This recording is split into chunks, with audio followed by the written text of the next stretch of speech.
उपमुख्यमंत्री अजित पवारांच्या पत्नी सुनेत्रा पवारांना राज्यसभेची उमेदवारी देण्यात आली आहे। पण त्यामुळे भुजबळांची नाराजी काही लपून राहिलेली नाही।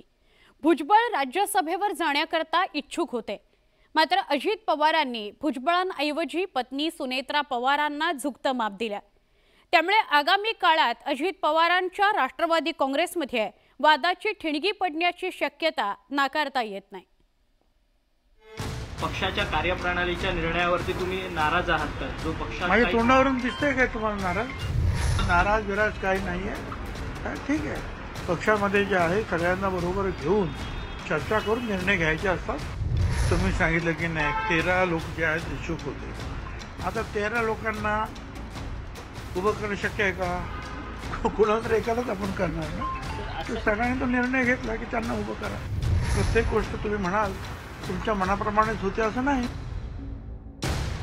मंत्री छगन भुजबळ यांची ही प्रतिक्रिया बरंच काही सांगून जातीये।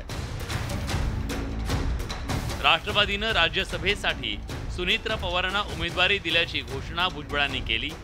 सुनेत्रा पवारांना उमेदवारी दिल्यानं संसदेत जाण्याची भुजबळांची दुसऱ्यांदा संधी हुकली।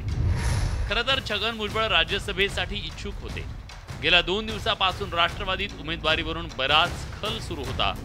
उमेदवारी निश्चित करण्यापूर्वी राष्ट्रवादीतल्या प्रमुख नेत्यांची बैठक बोलावली होती, पण उमेदवाराचं नाव निश्चित करताना पक्षातील मोजक्याच नेत्यांना बोलवण्यात आल्यानं काही नेते नाराज झाल्याची चर्चा होती।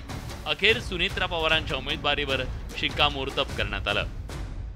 कार्याध्यक्ष प्रफुल्ल पटेल खासदार आणि खासदार सुनील तटकरे अध्यक्ष, प्रांताध्यक्ष आणि मंत्री त्या सगळ्यांची बैठक झाली आणि त्या बैठकीमध्ये पूर्णपणे विचार झाला आणि त्या विचारांते सुनेत्राताई पवार यांना राज्यसभेसाठी उभं करायचं आहे, त्यांचा फॉर्म भरायचा, हा सर्वानुमते निर्णय झालेला आहे। सुनेत्रा पवारांच्या उमेदवारीची घोषणा केल्यानंतर काही वेळात भुजबळ नाराज असल्याची चर्चा सुरू झाली।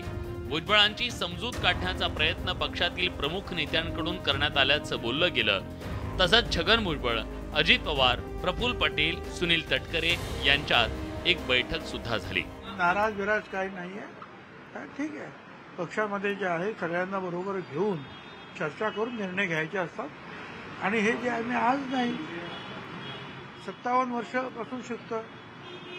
शिवसेनेत असताना सुद्धा, पवार साहेबांबरोबर असताना, काँग्रेसमध्ये असताना सगळ्यांना बसून हे निर्णय घ्यायचे असतात, त्याप्रमाणे ते घेतलेले आहे।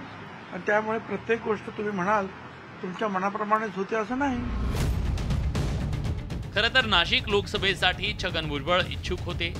महायुतीच्या जागा वाटपात अजित पवारांनी नाशिकच्या जागेसाठी आग्रह धरला होता। विशेष म्हणजे भाजपच्या दिल्लीतल्या केंद्रीय नेतृत्वानं भुजबळांच्या उमेदवारीसाठी हिरवा कंदील दिला होता। त्यामुळे भुजबळांच्या अपेक्षा उंचावल्या होत्या। पण मुख्यमंत्री एकनाथ शिंदेंनी नाशिकची जागा प्रतिष्ठेची केली, त्यामुळे नाशिक लोकसभा लढण्याची भुजबळांची संधी हुकली। आता राज्यसभेवर जाण्याची संधी त्यांना आली होती। प्रफुल्ल पटेल यांच्या राजीनाम्यानंतर रिक्त झालेल्या राज्यसभेच्या जागेवर भुजबळांना संधी मिळेल अशी अपेक्षा होती। तसंच बाबा सिद्दीकी आणि आनंद परांजपे सुद्धा राज्यसभेसाठी इच्छुक होते। मी इच्छुक होतो, माझ्याबरोबर आनंद परांजपे सुद्धा म्हटलं तर इच्छुक होते, बाबा सिद्दीकी होते, असे आणखी कोण 4-5 लोक असते। पण शेवटी जे आहे चर्चा आमची जो आहे पक्षाने आम्ही सगळ्यांनी मिळून तो निर्णय घेतला। भुजबळ राज्यसभेत गेले असते तर त्यांना केंद्रीय मंत्रिमंडळात संधी मिळाली असती। तसंच इकडे विधानसभेसाठी पुतण्यात समीर भुजबळांचा मार्ग मोकळा झाला असता। पण नुकत्याच झालेल्या लोकसभा निवडणुकीत पक्षाला जरांगेंच्या मराठा आंदोलनाचा मोठा फटका बसला। अशात भुजबळांना राज्यसभेवर संधी दिल्यास मराठा समाजात वेगळा संदेश जाण्याची भीती तर पक्षाला नव्हती ना, अशी चर्चा सुरू झाली आहे। कारण मनोज जरांगे पाटलांनी पुन्हा एकदा मराठा आरक्षणाच्या मागणीसाठी उपोषण सुरू केलंय। या पार्श्वभूमीवर अजित पवारांनी सेफ खेळी केल्याचं बोललं जात आहे। आधी लोकसभा आणि आता राज्यसभेवर भुजबळांना संधी मिळाली नाही, त्यामुळे भुजबळांना वारंवार पक्षात डावललं जात असल्याची भावना भुजबळ समर्थकांमध्ये निर्माण झाली आहे। आगामी काळात त्याचे राजकीय पडसाद राष्ट्रवादीत उमटण्याची शक्यता नाकारता येत नाही। Bureau report, news 18 Lokmat.